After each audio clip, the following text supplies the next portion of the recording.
E aí, pessoal, beleza?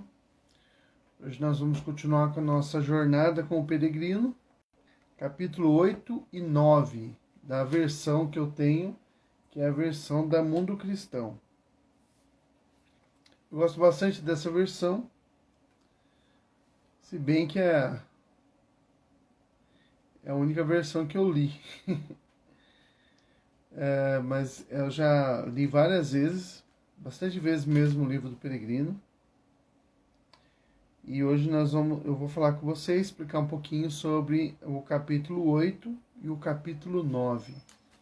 Capítulo 8, o cristão ele chega até o Palácio Belo.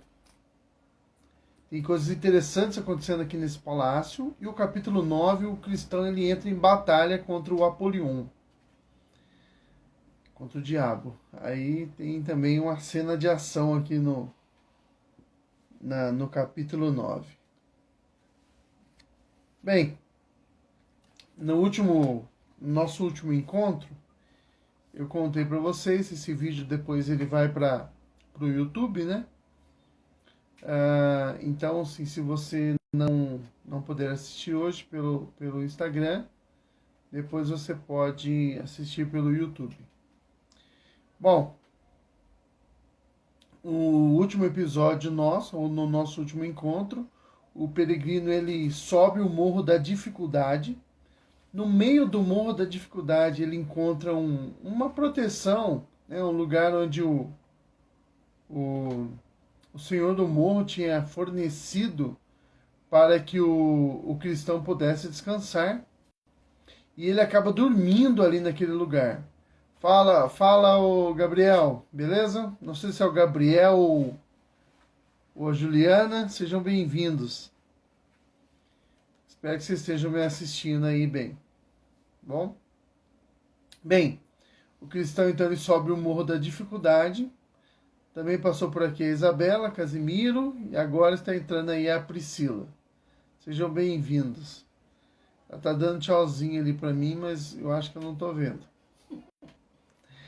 Bom, enfim, ele está subindo o Morro da Dificuldade. Interessante ele é prestar atenção. Ele já ele já se livrou do fardo, ele já está salvo, ele já foi colocado novas vestes sobre ele, as vestes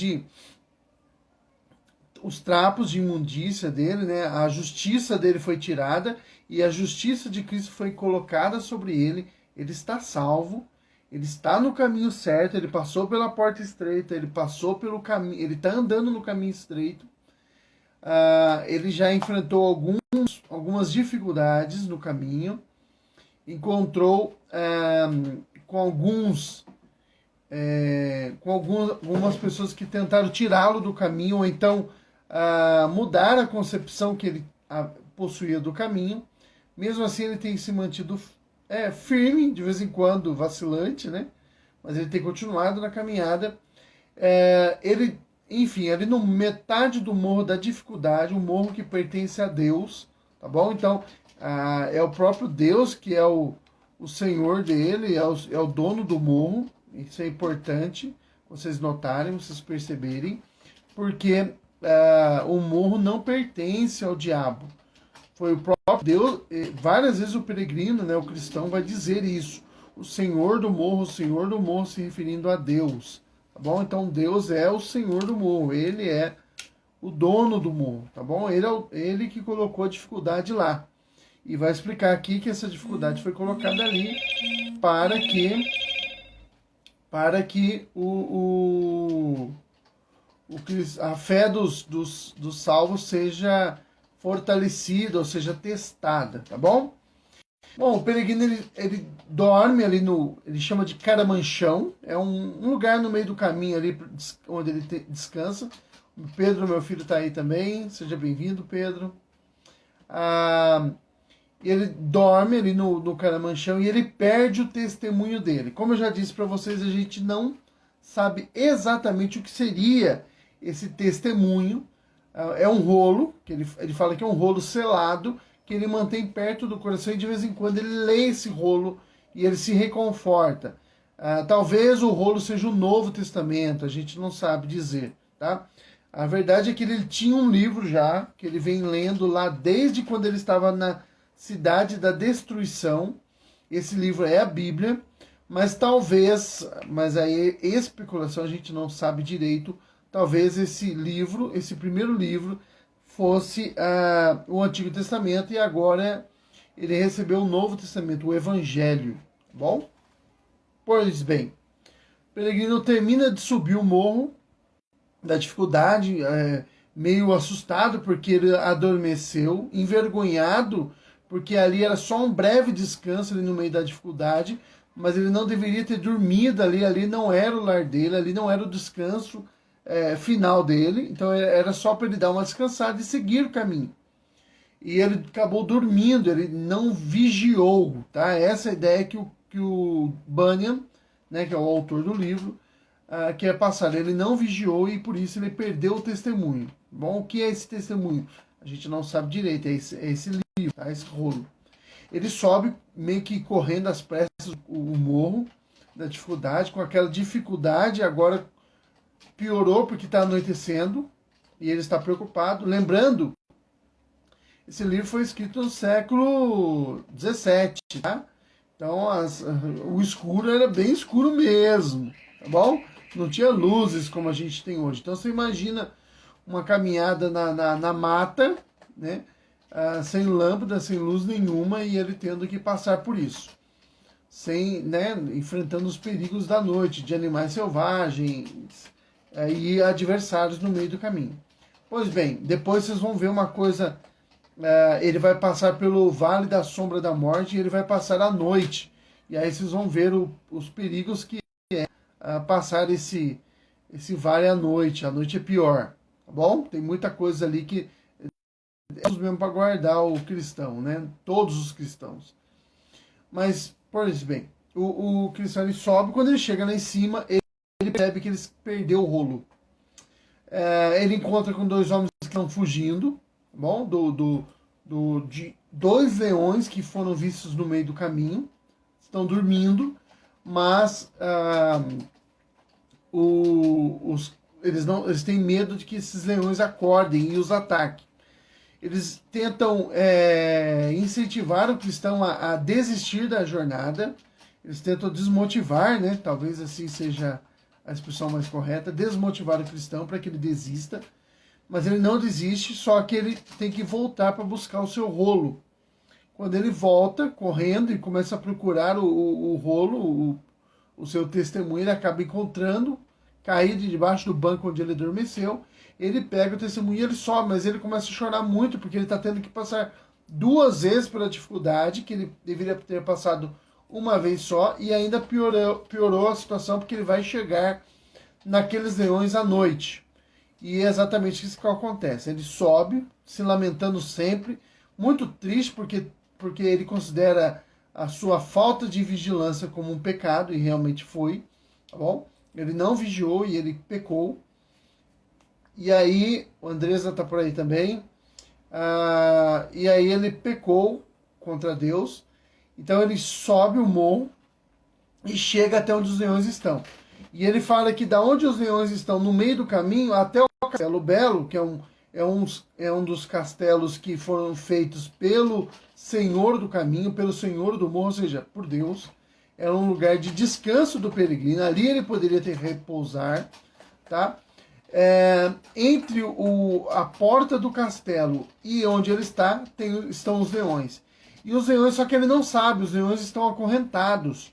Mas ele não sabe, ele está com medo, ele tem medo de que ao se aproximar dos leões, os leões caiam sobre ele, né, avancem sobre ele e o mate.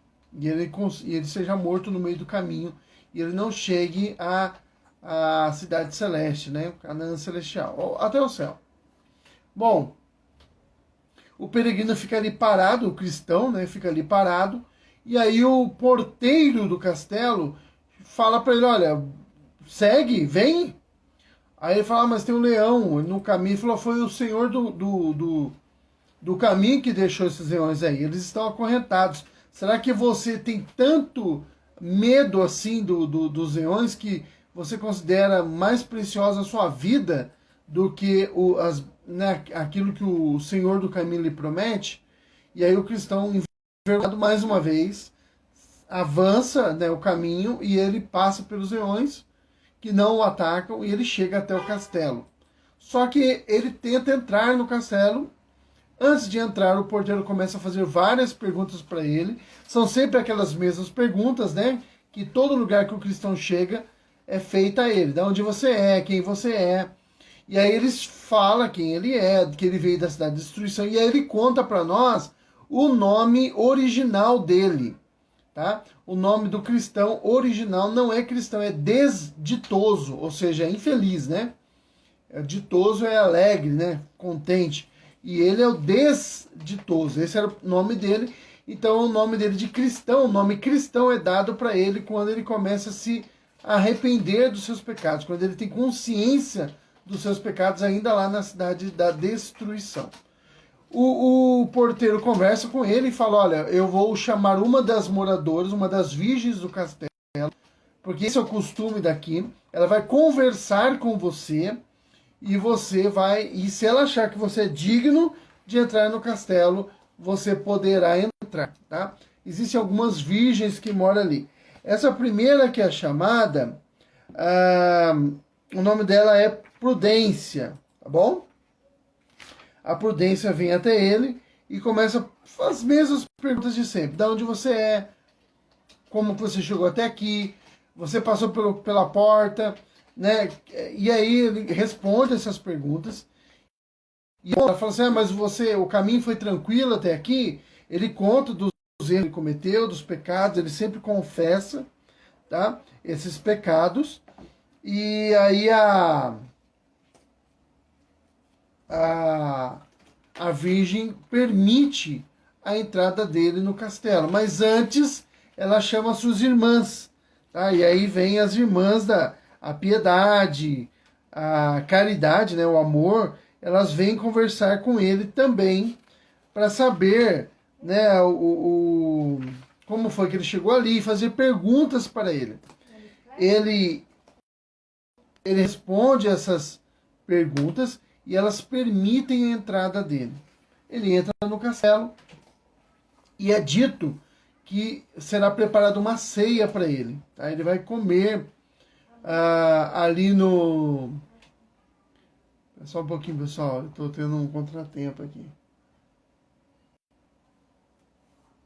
Obrigado, você é muito gentil, viu? Então, eu estou com a minha auxiliar aqui, ela está fazendo... Agora ela parou. Então, o peregrino é permitido a entrada dele, elas vão preparar uma ceia para ele, já é noite, lembra-se? E aí você tem que pensar que os hábitos alimentícios, né, de uma pessoa que vivia no século XVII na Inglaterra é diferente do nosso, tá bom? Então o jantar, talvez, que você faria, elas chamam ali de ceia. Aí ele vai ceiar. Mas antes de cear, elas pedem para conversar um pouco mais com ele. Então fica ali a prudência, a caridade, o amor, né? E a outra, qual é o nome da outra irmã? Começam a conversar com ele. E a piedade, a prudência e a caridade começam a conversar com ele e fazer perguntas para ele, outras perguntas para ele. A piedade é a primeira rodada de perguntas é feita pela piedade. Ela pergunta para ele, então, olha, ela começa a conversar com ele, olha, já que nós somos tão amáveis com você, te recebemos bem aqui no Castelo Belo, tal, você poderia fazer algumas perguntas, e ele aceita de bom grado responder essas perguntas. Então a piedade começa, né? Olha, como foi sua peregrinação até aqui? E aí ele começa a contar tudo aquilo de novo, né? Como foi. Isso é recorrente, essa contagem da história o tempo todo. Eu acho que o Bunyan, ele utiliza esse método para recapitulação. Então ele está recapitulando o tempo todo o que está acontecendo, tá bom? Ele conta que ele saiu da terra natal, porque ele tomou consciência de que haveria uma destruição ali, e ele ficou com medo e ele acaba seguindo pelo caminho. Aí ela fala, mas por que você veio por este caminho? Tanto caminho, né, para você fugir, por que logo por este? Aí ele falou, olha, foi da vontade de Deus. Quando os temores da destruição da cidade se acometeram de mim, eu não sei onde ir, mas veio ter comigo um homem, né? Quando eu achava tremendo e chorando, é o evangelista, vocês lembram disso no primeiro capítulo, primeira live nossa sobre o peregrino, né? Ele me orientou a seguir por esse caminho. Aí ela pergunta da casa do intérprete. Você passou pela casa do intérprete? Piedade, né? E aí o Piedade pergunta. E aí o Cristo fala, passei por lá. E o que você viu lá? E aí ele coisas que ele viu lá, né? Ele fala do sonho, né? Do homem que teve o sonho que estava chegando o arrebatamento, né? O último dia. E ele conta que esse homem estava temeroso, com medo, porque ele achava que ele estaria perdido, ele não teria salvação. Ele conta também que ele viu o homem, que o homem tanto pecou que ele não encontra mais esperança de salvação. Aí o homem é todo homem, tá? Todo ser humano, inclusive o cristão, todos nós, eu e você, que está me ouvindo aqui, e que vai me ouvir no futuro. Eu e você tanto pecamos que se não for a misericórdia de Deus, nós não encontraremos, jamais teremos esperança de salvação. E ele está se referindo àquele homem lá que era o professor, que se achava um grande homem, tanto aos seus próprios olhos quanto aos olhos das outras, mas que ele soltou as rédeas do seu coração, deixou-se pecar, né, deixou cair-se em pecado e ele perdeu toda a esperança de salvação. Ele não tem sequer coragem de olhar para Deus, porque ele sabe que ao olhar para Deus ele não tem, o juiz de toda a terra, ele teme esse olhar para Deus. Ele conta também da questão do Satanás tentar, aquela visão que ele tem, né, no quarto, que ele vê o Satanás tentando apagar aquele fogo, mas o Espírito Santo da graça ele vai alimentando esse fogo com óleo. Então, por mais que o diabo tente apagar o fogo, ele não consegue, tá bom? Aí ela pergunta, você viu mais coisas? Aí ele conta aquela visão que ele tem do castelo e o homem corajoso enfrentando os adversários e entrando no castelo, né? Lutando para entrar no castelo na morada do Altíssimo, né? E ali ele é recebido com honras, ele é vestido com vestes de glória e tudo mais, tá bom? Bom, terminada a Piedade ainda faz algumas perguntas para ele e ela passa depois para a Prudência, que começa a perguntar para ele se ele coisas do, aí você vê que as perguntas elas têm a ver muito a ver com aquela pessoa que está perguntando. Olha as perguntas que a Prudência faz. Você ainda pensa na sua antiga vida? Você ainda pensa... E como é quando você pensa naquela antiga vida? O que você sente?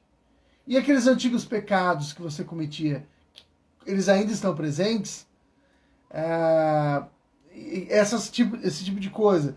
Quando você percebe eles presentes, o que você faz? E o cristão responde a essas perguntas. E ele é muito sincero na resposta dele. Ele fala, olha, diferente talvez de nós, né? Ele fala, olha, realmente eu penso, eu tenho muita vergonha. Quando eu lembro de onde eu vim, eu me envergonho. Eu luto contra mim mesmo para que eu não caia nesses erros, nesses pecados novamente. Mas ainda percebo eles em mim e eu luto contra esses pecados. Eu quero extingui-los em mim, mas eles ainda estão presentes. E quando eu penso, tem vezes que eu penso que eu os venci por completo, e aí de repente quando eu menos percebo, quando eu menos me dou conta, de repente eu vejo eu cometendo os mesmos pecados que eu pensei que eu já tinha vencido. Eu gosto muito dessa parte, porque é igual a gente, né? É igual, pelo menos se não é igual a você, talvez você seja melhor do que eu, né? É igual a mim. Eu tenho pecados e eu luto contra esses pecados. De vez em quando eu acho que eu venci esses pecados, e quando eu menos me dou conta, ou quando eu menos me percebo, eles estão lá ainda, né? Presentes. Para minha vergonha. Para minha vergonha. Bem,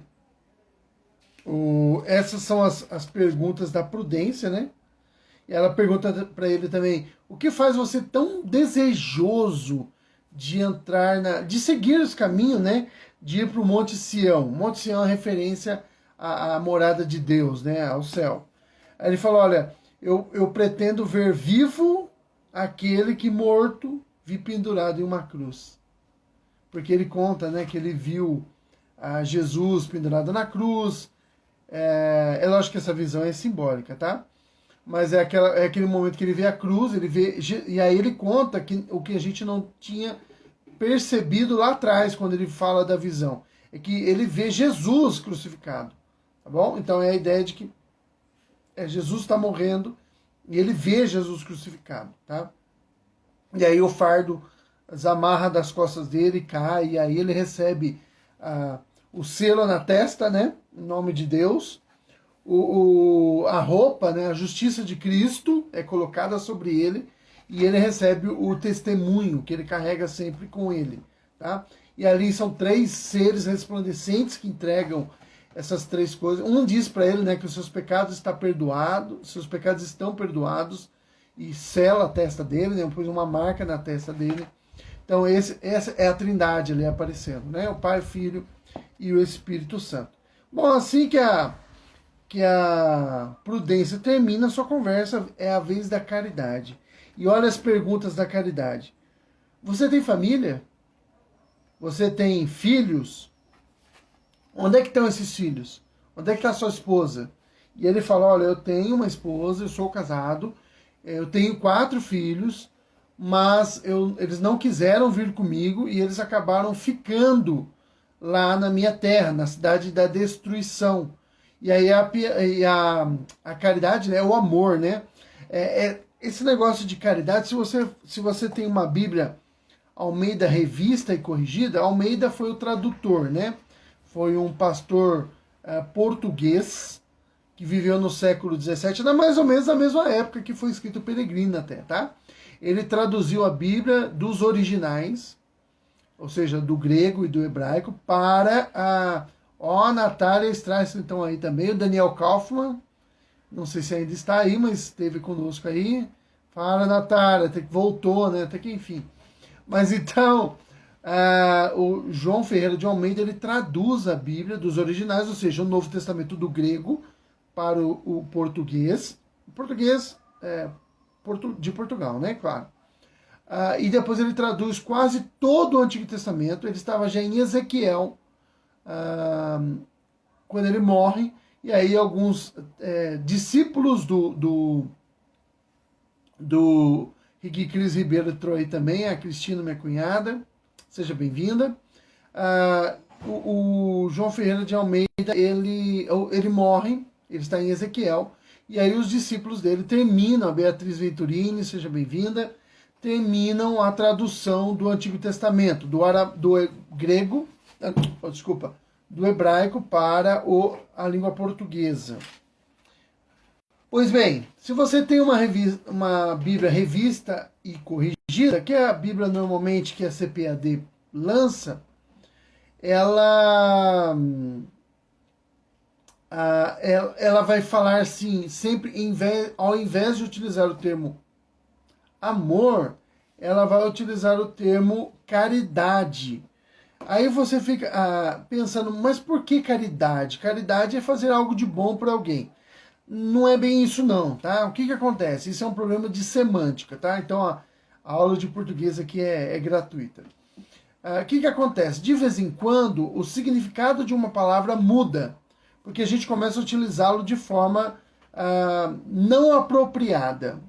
E aí ela acaba se popularizando e a gente muda o significado de uma palavra. Existem várias palavras na língua portuguesa que mudaram o seu significado ao longo dos anos, e outras vão mudar ainda. Uma delas é a caridade. Caridade, a palavra caridade vem de caritas, tá? Da onde vem a nossa palavra cardia, coração, tá bom? É latim. O que acontece? A caridade era o amor do mais profundo do coração, tá bom? Só que quem tem esse amor, ele acaba ajudando outras pessoas também. Então aquele amor mais profundo. É um amor quase que divino. É quase que seria o equivalente ao ágape grego. Tá bom? E aí o que aconteceu? Quando as pessoas que tinham esse amor tão profundo por outros, que ele sentia a miséria do outro e queria se compadecer da miséria do outro, ele acabava fazendo algo de bom, as pessoas começaram a chamar essa atitude de caridade. Tá? Fazer caridade. Então, hoje para nós a caridade tem conotação de fazer algo de bem para alguém. Mas não é isso que significa caridade. Caridade significa amar do fundo do coração, tá bom? Então você vai ver que as perguntas da caridade têm a ver com o fundo do coração, com o coração, tá, do cristão. Então ela pergunta: você não trouxe a sua família, mas você falou do perigo que eles estavam correndo? E aí o cristão fala: falei, eu expliquei para eles. Mas você insistiu? Ela pergunta. Você insistiu com eles? Mostrou para os seus filhos, né? Quando a sua esposa não se interessou, você tentou explicar melhor, tentou insistir com seus filhos, pelo menos, para que salvasse-os. E aí o cristão vai explicando: olha, eu tentei, e ao invés disso eles debocharam de mim, eles riram do meu pecado, riram das minhas atitudes, acharam que eu estava ficando louco. Tá? E aí ela fala assim, mas... aí ela explica um negócio, né, interessante, ela fala assim, na verdade, Caim odiou Abel não porque Abel era justo, mas porque o próprio Caim era mau. E aí as atitudes do Abel demonstravam o amor que ele tinha pela sua maldade. Né? E aí o que ela está querendo dizer é: as pessoas do mundo, elas não te odeiam simplesmente por causa de você, mas porque elas amam o mal que elas cometem. Tá? Aí ela fala para eles, para o cristão assim: olha, mas será? E aí tudo isso serve de lição para nós, tá? A importância do evangelismo, a importância de você falar de Jesus, e a gente acha que falar de Jesus é convidar pessoas para ir para a igreja. Não é isso, tá? Não é isso. Não estou dizendo que você não deve convidar pessoas para ir para a igreja, mas isso não é evangelismo, porque o que você está fazendo é o seguinte: chama o cara para ir para a igreja e o pastor que fale de Jesus, ou o pregador que fale de Jesus para ela. Não, é você que tem que falar de Jesus.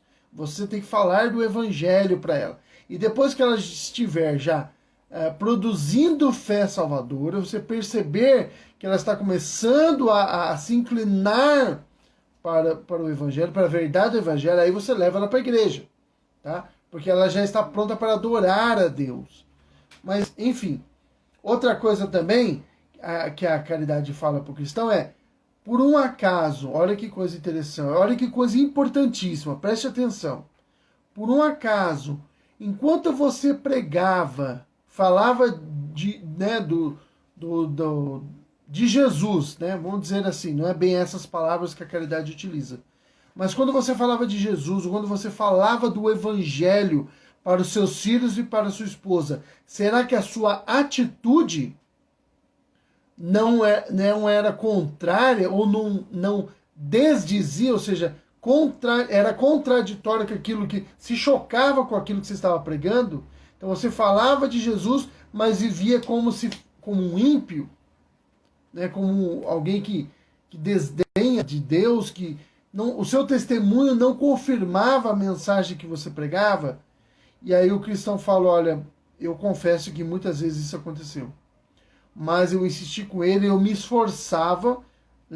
Note, eu me esforçava, porque a gente nunca vai ser santo plenamente, né, no sentido estrito da coisa de nunca mais pecar.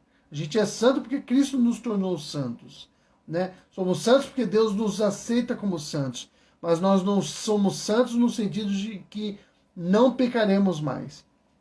Então o cristão fala: olha, realmente isso acontecia.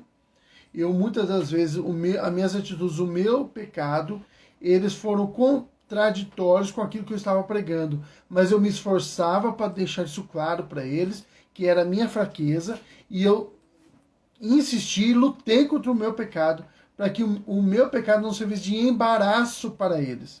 Tá bom? E aí, depois que essa conversa toda segue, elas se dão por satisfeitas, levam ele para a ceia. Ele ceia, ele come com elas, e elas conversam mais um pouco com eles ali durante a ceia. É interessante que, se acontecer, eu tiver a oportunidade, eu quero fazer isso talvez ainda este ano, quando eu for falar para vocês da Peregrina, né, que é a continuação do livro, essas moças vão conversar com os filhos do peregrino, tá bom? Spoiler aí para vocês. E vão conversar com a esposa do peregrino, a Cristiana, né, a cristã. Então, note as perguntas, perceba isso daí e depois se lembre quando elas encontrarem com ele, porque elas vão passar por dificuldades semelhantes. Outra coisa também é que algumas coisas que você vai notar aí, algumas pessoas que estão no caminho da salvação, alguns cristãos, né? Agora trazendo, sempre aplicando para a nossa realidade, tá? Então, aplicando para a nossa realidade, nem todo mundo passa pelas mesmas dificuldades ou tem as mesmas experiências com Deus, tá? É diferente. Vocês vão ver que o cristão ele vai encontrar com um homem daqui a pouco, o fiel, tá? E o fiel não passou, não vai passar nesse castelo belo, ele vai seguir direto, tá bom? Então ele não vai ter essas conversas, e ele vai ter algumas experiências de dificuldade e de bênçãos que o cristão não teve, tá bom? O fiel é outro cristão, é o outro peregrino, né? Vamos colocar assim, outro peregrino, né? O cristão é um peregrino, fiel é outro peregrino, e ele vai ser companheiro do cristão por boa parte da jornada. Muito bom esse. E depois ele vai acontecer uma coisa com ele, não quero contar spoiler, e o cristão vai acabar se reunindo com outro homem, né, outro peregrino, que vai se converter inclusive por causa do testemunho do cristão e do fiel, quando eles estiverem na Feira das Vaidades. E ele vai, esse peregrino se chama Esperançoso, e ele vai seguir com o cristão até o final da jornada, tá? Bem, depois que eles ceiam, elas levam ele para o cristão para ver a parte de baixo do castelo, e ali ele encontra várias armaduras, para que aí Efésios capítulo 6, verso 10, né, que é a referência bíblica ali que o peregrino, que o Bunyan está utilizando. E ali ele encontra as armaduras, a couraça da justiça, as sandálias da preparação do evangelho da paz, que ele diz que nunca se gastam, porque se a sandália é a preparação do evangelho, quanto mais você usa ela, melhor é, né? Mais preparada você está. Então as sandálias nunca se gastam. Ali ele vê a espada do Espírito, ele vê toda a armadura, né? Lá de Efésios 6:10 em diante, tá bom?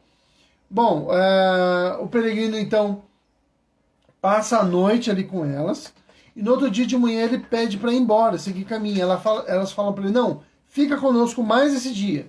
E aí ele permanece com elas ali, eles continuam conversando, mas essa outra parte é bem rápida. E no outro dia de manhã, naquele dia, né, melhor dizendo, no segundo dia, ele chegou à noite, no outro dia, elas levam ele para ver as montanhas aprazíveis. E aí é dito que das montanhas aprazíveis ele consegue chegar à cidade santa, né, a Canaã celestial, o céu, né, o Monte Sião. E ele vê lá ele tem um vislumbre daquilo que está esperando ele no novo céu e na nova terra. Aí elas permitem que ele siga a viagem, tá? Mas antes ele passa mais um dia ali e elas dão a armadura para ele, levam ele para vestir a armadura, descem com ele da casa do Castelo Belo a um morro, ele desce, e essa descida é chamada ele está descendo para o Vale da Humilhação, tá bom?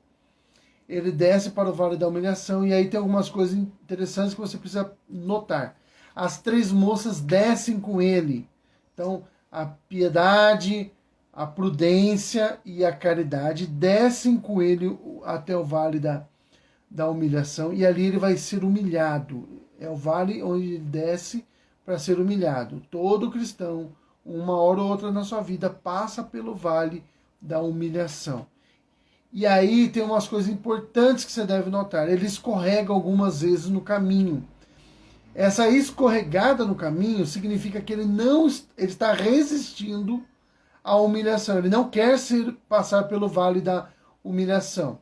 É dito isso para ele, tá bom? E por ele ter escorregado, por ele ter resistido à descida ao vale da humilhação, assim que ele terminar de descer, as moças retornam para o Castelo Belo e ele segue o caminho.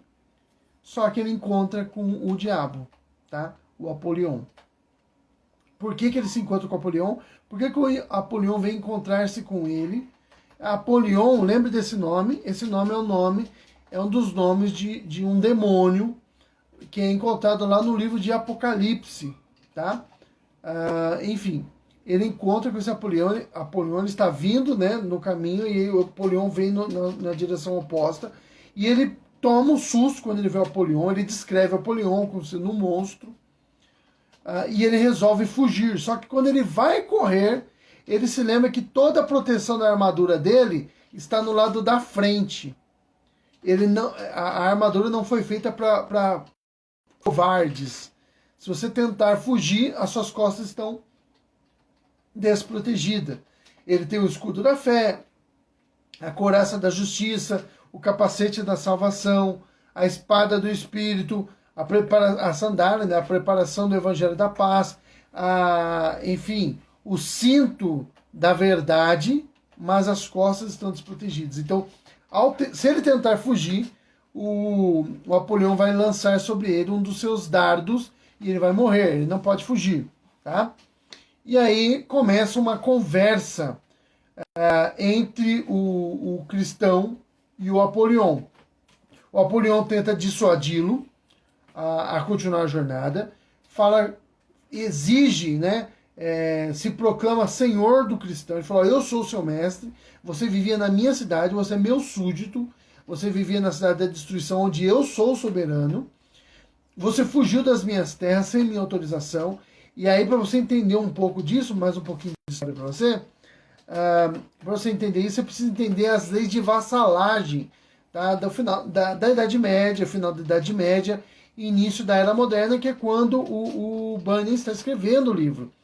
Um servo que fugia das terras do seu senhor, o senhor tinha o direito de persegui-lo e de levá-lo de volta, tá? Ou até dispor da vida dele, tá bom? O cristão, ele fala: olha, eu não vou te servir, eu não vou retornar, porque agora eu sirvo um senhor mais poderoso que você. E aí o Apolion fala: olha, se você voltar, eu estou disposto a perdoar você, te dar riquezas, você vai viver bem ali na cidade de destruição, eu vou cuidar de você, da sua esposa, da sua família, vocês vão ficar tranquilos. E o cristão falou: olha, nada que você me oferece desse mundo suplanta aquilo que me espera no outro mundo. E ele fala: mas você é meu servo. Ele fala: não, se você não está, eu não sou mais o seu servo, eu sirvo agora a outro senhor, e eu temo mais aquele senhor do que eu temo você. E aí o Apolion, ele acaba se irritando com o cristão e eles começam a lutar, tá? O Apolion lança alguns dardos contra ele, o cristão defende com seu escudo, mas os dardos, parece que o negócio se choca com muita força, o cristão acaba caindo e os dois caem numa luta corporal, corpo a corpo ali.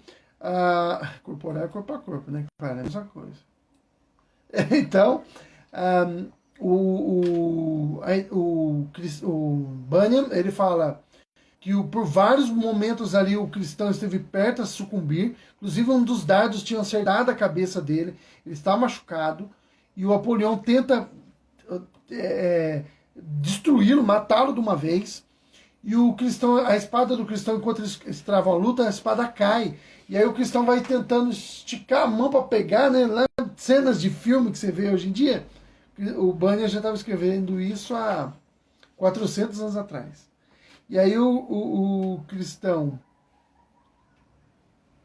ele consegue alcançar, deu uma travadinha aqui, ele consegue alcançar a espada e ele corta o ventre do que voa e foge por algum tempo. Interessante que até o final do livro não vai aparecer mais o Apolion enfrentando ele diretamente. Mas depois dá a entender que o Apolion aparece para ele lá no Vale da Sombra da Morte. Só que como está escuro, o cristão não vê o Apolion, mas ele está ali.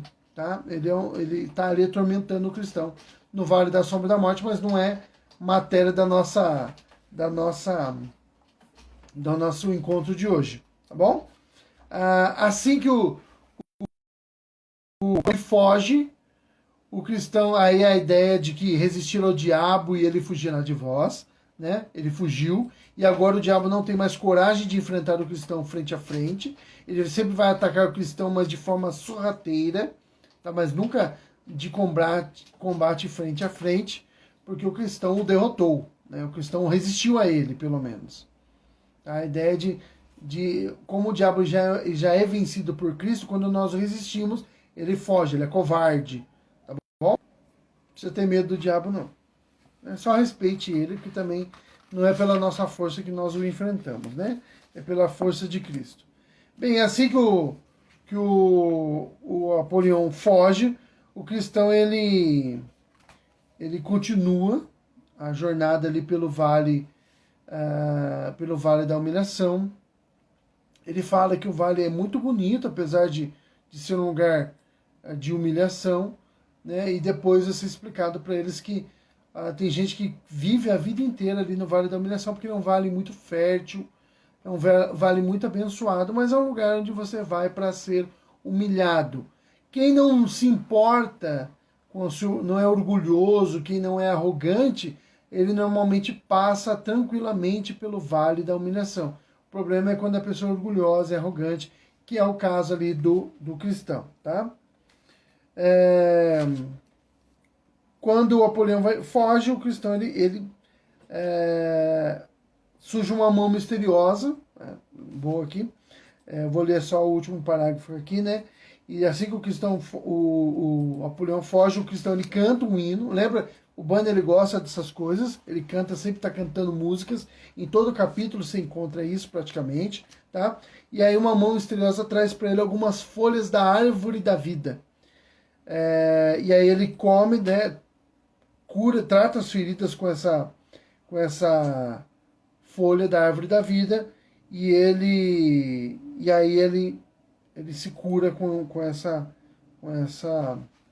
folha. Bem, chegamos aí ao final do nosso encontro de hoje. Espero que você esteja aí aproveitando, espero que esteja sendo elucidativo. Eu vou deixar esse vídeo no IGTV e eu vou subir para o YouTube, tá bom? Eu acho que é muito bom essa jornada com o peregrino. Lembre-se, a vida cristã faz parte dos nossos encontros de apologética ainda. Aí você fala assim, mas o que tem a ver apologética com o peregrino? Bom, além do fato do peregrino responder um monte de heresias que vão ser apresentadas ali, ele ensina várias doutrinas cristãs nas conversas que ele tem com as irmãs lá, com as virgens do Castelo Belo. Ele explica a questão da salvação pela graça, que ele não merece, que foi por graça de Deus, a importância do evangelismo, tá? E essa questão da vida cristã, e o Banner ele transforma essa questão da vida cristã em uma ilustração, né? Uma alegoria que te ajuda a entender algumas coisas, né? Então, a palavra de Deus é sempre a saída, tá? Se você resiste a ser humilhado, se você é arrogante, é orgulhoso, você será tentado nisso pelo diabo. Você vê que aquilo que o diabo oferece para ele é riqueza, ser um nobre na sua terra. Isso tem sempre a ver com arrogância, né? Com orgulho. E aí o cristão ele acaba tendo que abrir mão, ele abre mão dessas coisas porque ele entende que o que lhe espera na outra vida é muito melhor do que isso, né? Ou seja, o que Deus oferece para nós é melhor do que tudo que o mundo tem a oferecer. A questão do evangelismo, importância ali, cuidar principalmente do seu lar. Cara, eu acho que isso é extremamente importante. Eu acho que, antes de tudo, eu não sei como que vai ser quando nós chegarmos nos encontrarmos com Cristo, seja através da morte ou seja através do arrebatamento, mas eu suponho, eu imagino que uma das primeiras coisas que Deus vai cobrar de mim é onde estão seus filhos? Onde estão seus filhos? Onde está o Pedro e o André? Eu acho que eles são os mais importantes para mim, as pessoas mais importantes para mim. Eu preciso que esses meninos estejam firmes e alicerçados na fé de Cristo. Onde está sua esposa, né? Onde estão... E essas coisas serão cobradas de mim, e serão cobradas de você, serão cobradas de todos nós. Seu modo de vida, seu estilo de vida tem colaborado com aquilo que você prega? Você fala de Jesus e vive como um cristão? A sua fala, o seu vocabulário é um vocabulário de cristão? A forma que você se comporta é a forma de um cristão se comportar? Você é dado à bebida, você é dado à luxúria, você aos vícios, você é alguém que ama a casa de Deus, a união dos santos, você preza por isso, tá? Essas coisas todas são importantes, porque os seus filhos estão vendo, eles querem ver, eles precisam ver isso em você. Se você não ama a comunhão dos santos, seus filhos não vão amar a comunhão dos santos. Se você fala mal dos irmãos, os seus filhos vão desconfiar e odiar os irmãos na fé. Tá? Se você dá um mau testemunho, seus filhos vão ver a hipocrisia sua. Então, eles vão desconfiar do caminho que você diz seguir. Então, não quer dizer que você não vai errar, não quer dizer que você não vai pecar, que você não terá deslizes, mas que fique bem claro que são deslizes. Você não pode viver dessa forma, tá bom? Que sejam deslizes, que sejam tropeços que você tem no caminho, mas esmere-se, se esforce para seguir o caminho, para honrar a Deus nessa caminhada, nessa jornada cristã. Nós temos muitas coisas pela frente ainda. No nosso próximo encontro, o cristão chega ao Vale da Sombra da Morte, tá? E aí, o Vale da Sombra da Morte é legal, e depois ele encontra com o fiel. O seu primeiro companheiro um companheiro fiel de jornada, né? Faz jus ao nome, porque ele encontra algumas pessoas que seguem o caminho por um tempo com ele, que são terríveis, mas o fiel, ele é fiel. Ele vai ser fiel até a morte. Até a morte. É muito bonita essa história. Um abraço para vocês, obrigado, Gabriel, e que bom que você gostou, Gabriel ou Juliana, não sei qual dos dois que estão aí, ou os dois, né? A Lohane que entrou, a Priscila, Beatriz Venturini, a Natália Garavello, que é minha prima, a Rig Cris Ribeiro, que é a minha cunhada, a Cristina, a Straisling por Charme, fazer propaganda, merchan aí pra você, tá, Straisling? A Straisling é cabeleireira em Caçapava e o salão dela chama Puro Charme. E a Natália, minha prima, ela é manicure, tá bom? Trabalha junto lá. O Daniel Kaufmann, que é meu companheiro, meu colega seminarista. A Andresa, minha ex-aluna. O Pedro Henrique, que é meu filho. A Priscila, minha esposa. A Isabela Casimiro, que estiveram aqui, não sei se estão ainda, tá bom? Um abraço para todos vocês e até lá. Beijo. Que Deus abençoe. Fechando aqui.